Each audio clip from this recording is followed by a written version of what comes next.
Assalamualaikum warahmatullahi wabarakatuh. Selamat pagi, Bapak Ibu dan teman-teman semuanya.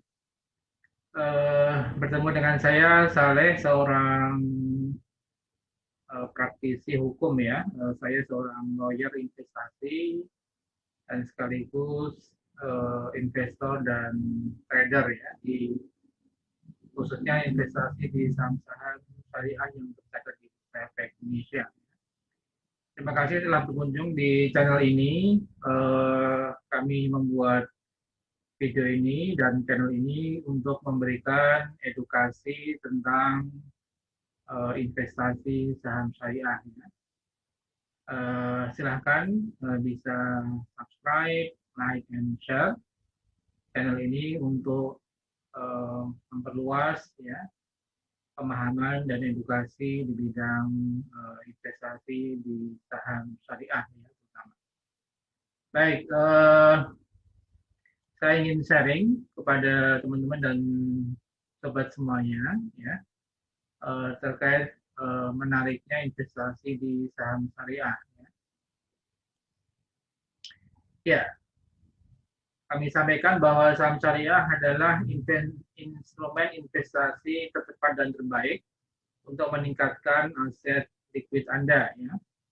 Jadi dari pengalaman selama ini terbukti bahwa memang saham itu adalah salah satu instrumen investasi yang tercepat dan terbaik ya untuk melipat gandakan dan meningkatkan aset likuid Anda. Di mana salah satu buktinya ya selama mungkin 2-3 bulan terakhir ya sampai 6 bulan terakhir kami bisa mendapatkan return atau gain ya antara puluhan persen sampai dengan ratusan persen ya. Sebagai contoh Kimia Farma ya. Kimia Farma yang kami beli di kisaran bulan Agustus ya 2020 ya waktu COVID sedang merebak ya. Itu kami beli di harga 1.295, kami jual di 3.310 ya. Artinya masih atau mendapatkan keuntungan kurang lebih 155% ya. Jadi lumayan tinggi ya. Kemudian ada saham yang lain, ada PNBS ya, ada SAMI ya. Ada PNBS di Panin Bank Syariah, kami mendapatkan keuntungan 53% ya. Dan yang lainnya BRIS ya 32% dan masih banyak peluang-peluang lain yang ada di saham syariah ini yang cukup besar ya keuntungannya kalau kita bisa investasi di momen yang tepat ya. Ya. Jadi kalau Bapak Ibu dan teman-teman semuanya ingin mendapatkan konsultasi dan bagaimana cara investasi di saham syariah, ya, silahkan bisa WA kami. Kami dengan senang hati akan membantu Bapak Ibu dan teman-teman semuanya dengan target return ya ini artinya target ya, artinya mudah-mudahan tercapai ya, artinya kita range antara 24% sampai 30% dalam setahun. Ya. Tentunya tergantung juga dengan kondisi market ya, bursa saham dan ekonomi dan sebagainya ya. Yaitu yang bisa kita peroleh dari return di saham ya. Atau dalam kondisi tertentu bahkan bisa lebih ya, seperti kasus tadi ya, ada banyak saham-saham yang returnnya bisa puluhan persen ya, sampai ratusan persen dalam mungkin 3-6 bulan ya. Jadi cukup menarik ya, investasi di saham. Kemudian saya seorang lawyer ya, seorang praktisi hukum ya, barangkali Bapak Ibu dan teman-teman yang terkait dengan investasi saham ingin mendapatkan bantuan hukum ya terkait dengan investasi saham ya, bisa menghubungi kami, bisa kami bantu ya untuk terkait dengan bantuan hukum di bidang investasi. Jadi yang membedakan saya ya dengan mungkin YouTuber lain di bidang saham, saya seorang investor dan sekaligus seorang lawyer ya, seorang praktisi hukum. Jadi memahami beberapa aspek hukum terkait dengan hukum investasi, ya, khususnya di saham. Ya, ini salah satu contoh perkara hukum yang saya tangani sebagai saksi ahli, ya. Sidang kasus Jiwasraya yang cukup menggemparkan, ya, dengan potensi kerugian 16 triliun, ya. Artinya di situ saya diminta oleh salah satu kuasa hukum, ya, untuk sebagai saksi ahli terkait dengan investasi saham, ya. Jadi ini dokumentasi yang diliput oleh TVRI, ya. Saya juga seorang penulis buku, ya. Sebelumnya berkarir di Bursa Efek, ya. Dari pengalaman berkarir di Bursa Efek tersebut kami tuangkan dalam sebuah buku, ya, buku aksi korporasi yang diterbitkan oleh Salim 4, ya. Jadi ini sharing saya terkait dengan pengalaman bagaimana terkait dengan corporate action, ya, atau aksi korporasi yang dilakukan oleh emiten, ya. Ya, dalam video-video yang kami bagikan, ya, kami sering membahas tentang berbagai peluang investasi di satu saham, ya. Tapi yang perlu diingat bahwa semua harus tetap disclaimer on, ya. Artinya semua keputusan investasi merupakan tanggung jawab dari Bapak Ibu dan teman-teman semuanya, ya.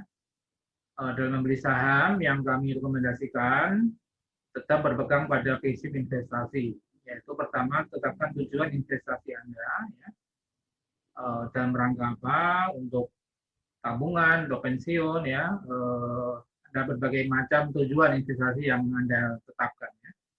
Kemudian horizonnya medium sampai long term, ya. Jadi saham ini memang resikonya cukup besar juga, tapi potensi returnnya juga cukup besar, ya. Dan juga tentunya tergantung dengan horizonnya, ya.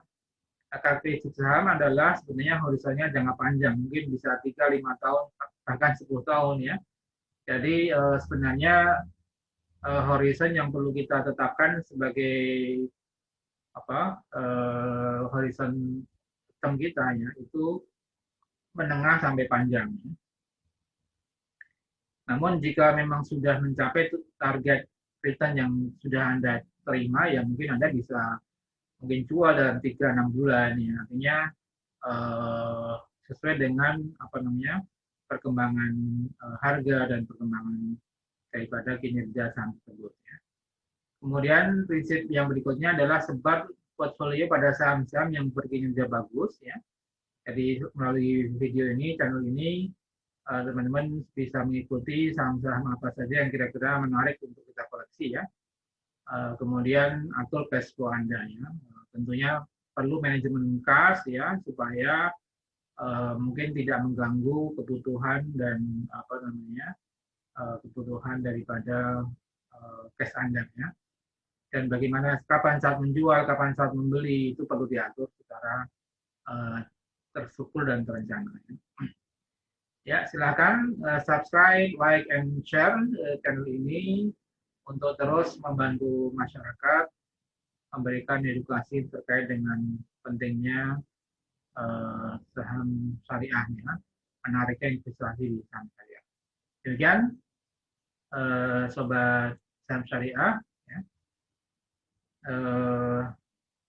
Video pembuka yang bisa kami berikan, ya, silakan bisa mengikuti ulasan berikut ini.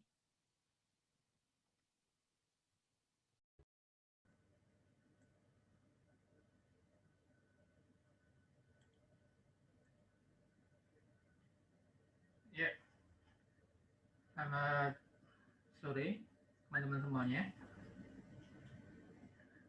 Pada kesempatan kali ini saya akan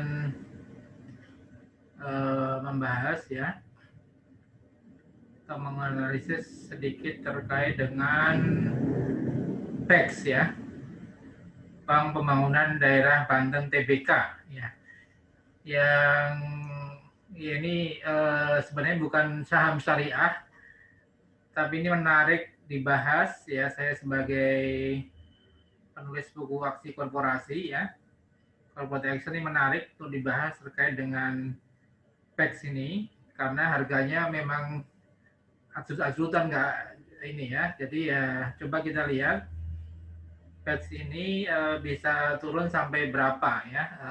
Berapa nilai wajar daripada PEX ya, Bank Pembangunan Daerah Banten TPK.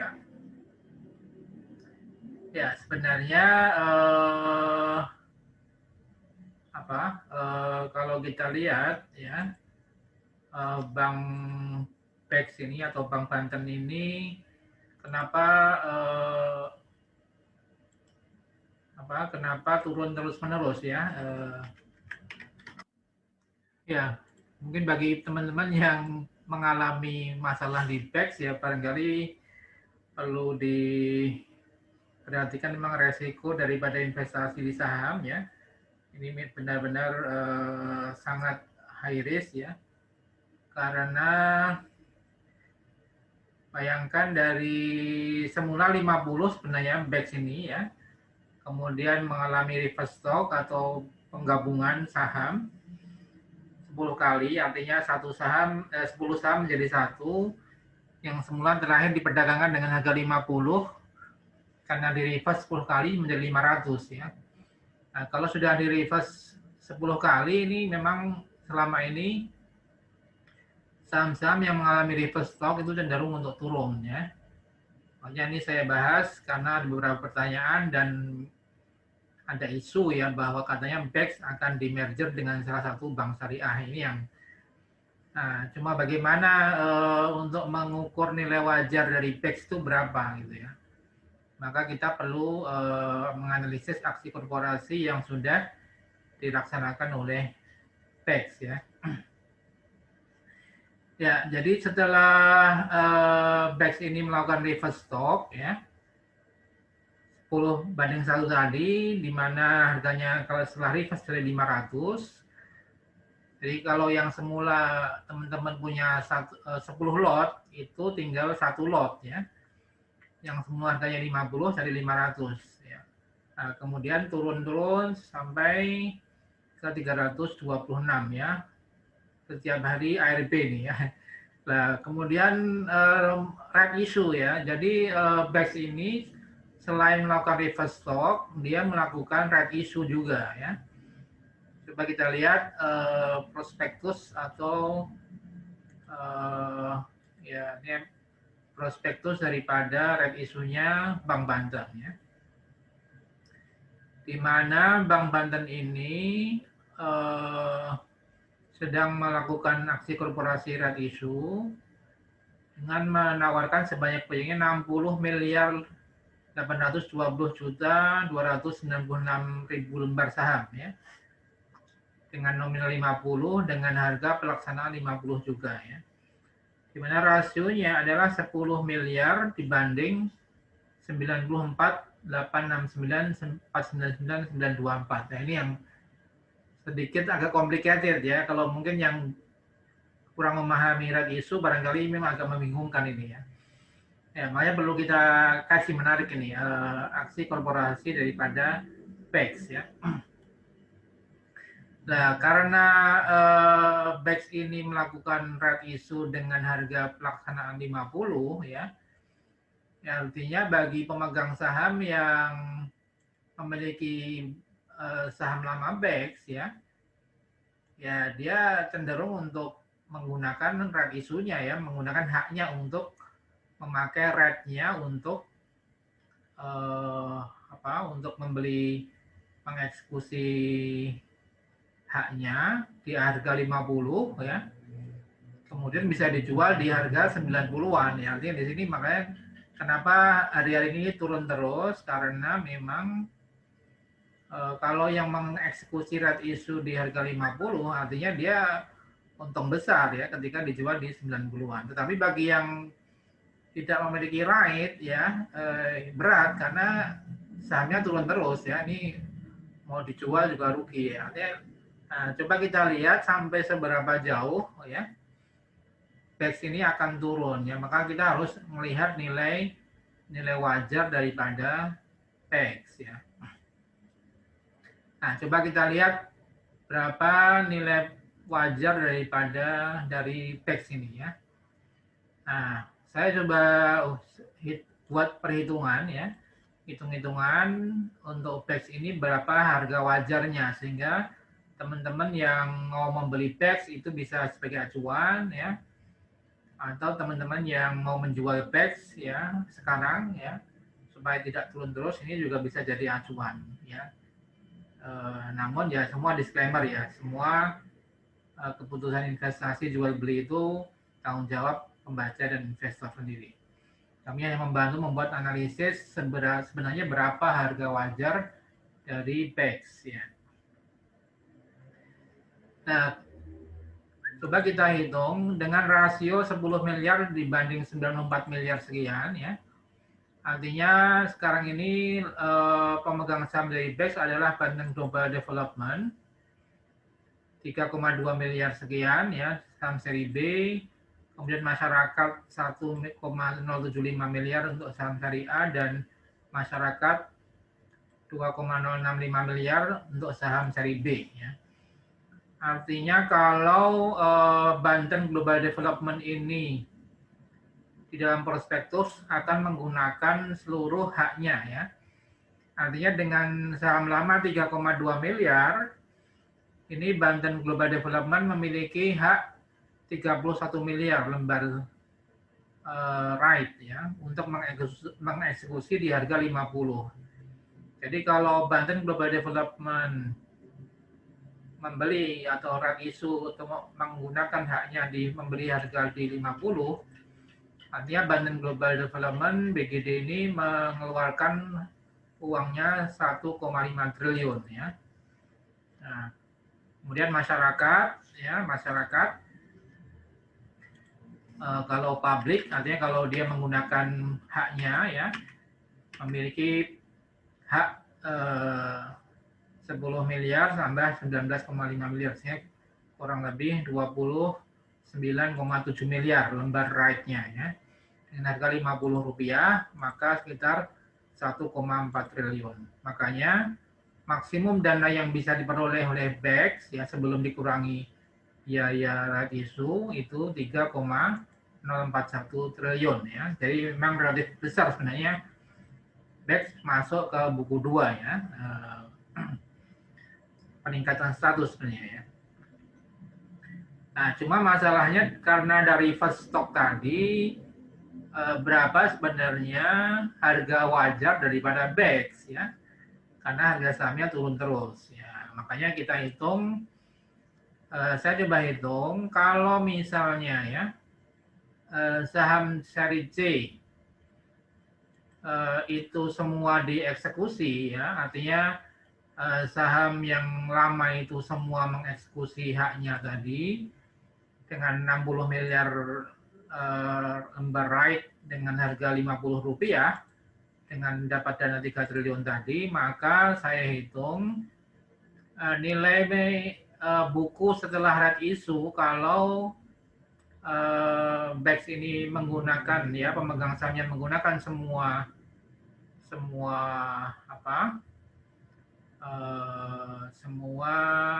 haknya ya. Kita hitung misalnya jumlah saham sebelum right issue 64 miliar ya. Jumlah saham dalam right issue 60 miliar, artinya menjadi totalnya 124 miliar lembar saham ya. Nah, di mana jumlah ekuitas setelah right issue kalau semua menggunakan haknya, artinya ada 3,4 triliun ya nilai ekuitas net daripada BEX ini ya. Sehingga saya hitung nilai buku daripada BEX setelah right issue itu 27 kalau semua right tadi digunakan untuk mengeksekusi haknya ya. Namun jika hanya sebagian saja yaitu Banten Global Development menggunakan haknya, kemudian masyarakat tidak semuanya, kemarin dari keterbukaan informasi kurang lebih kalau misalnya sebagian saja yang menggunakan haknya ya, itu saya hitung sekitar 33 miliar ya lembar saham atau dari right issue tadi ya. Maka kalau ini yang menggunakan haknya hanya 33 miliar lembar, maka harga nilai buku daripada BEX itu hanya 29 Rp1 per lembar. Ya. Artinya range antara nilai buku BEX itu adalah antara 21 sampai 27 ya. Nah, tentunya dengan harga sebesar sekarang ini di 92 ya, ini masih jauh ya. Artinya kemungkinan dari analisis ini saya memperkirakan ya BEX akan harga wajarnya itu di antara 50 sampai 60-an ya. Itu dengan asumsi nilai bukunya adalah nilai bukunya adalah hanya sekitar 21 sampai 27 ya. Jadi sekitar 20-an.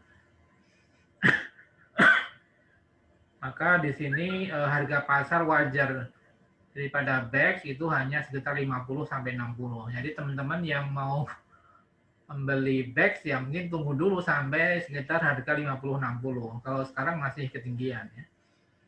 Nah, sedangkan yang punya ya mungkin bisa dipertimbangkan untuk menjual karena harga sahamnya akan menuju ke 50-60 ya. Jadi berat ya. Kecuali ada aksi korporasi lain yang memang akan dilakukan oleh BEX ya, misalnya merger dengan satu bank syariah ya.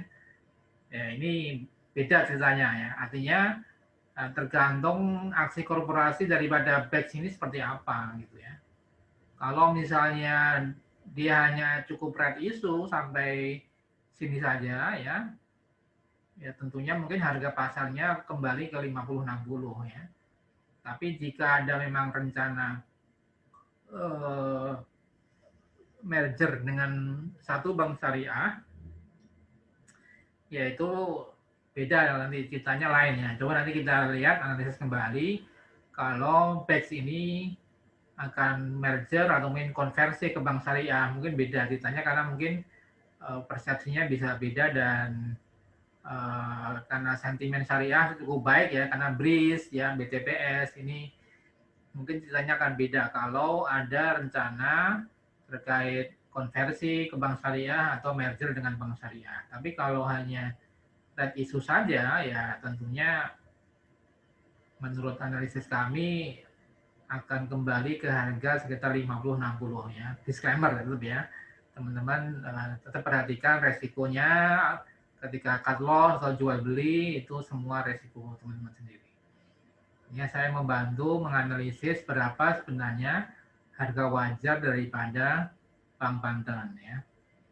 Ya, tapi tentunya ini tergantung juga sebenarnya dengan kinerja nanti setelah isu apakah bisa membaik ya kinerja keuangannya ya. Ya itu tentunya juga akan diperhatikan oleh investor ya. Nanti kalau setelah red issue dengan 3 triliun BEX ini bisa merecovery kinerja sahamnya, labanya bisa meningkat kembali ya, ini tentunya juga akan naik ya. Tapi kalau hanya sekedar red issue saja ya, ya mungkin harganya kami estimasi sekitar antara 50-60 ya, mungkin 70 lah ya pun. Tapi sudah cukup tinggi sebenarnya harga bukunya kan cuma 20-an ya. Jadi barangkali bisa jadikan perhatikan ya. Nilai dalam membeli saham kita harus menilai, kalau saya menggunakan value investing, artinya berapa sebenarnya harga wajar daripada suatu saham ya. Ya, demikian teman-teman, barangkali ini bermanfaat buat terkait keputusan terkait dengan BEX ini ya, terkait dengan berapa sebenarnya harga pasar dari suatu saham perbankan ya. Ya, barangkali itu demikian sobat saham syariah ya, karena ini saya bukan syariah, tapi saya analisis karena ini aksi korporasi yang penting ya dan menarik ya, dan katanya ada isu merger dengan satu bank syariah, makanya perlu dibahas ya. Sebenarnya kita masuk di harga berapa, kalaupun mau masuk, dan nanti ya kalau ada rencana merger dengan bank syariah. Ya. Demikian, semoga bermanfaat. Salam profit dan berkah. Assalamualaikum warahmatullahi wabarakatuh.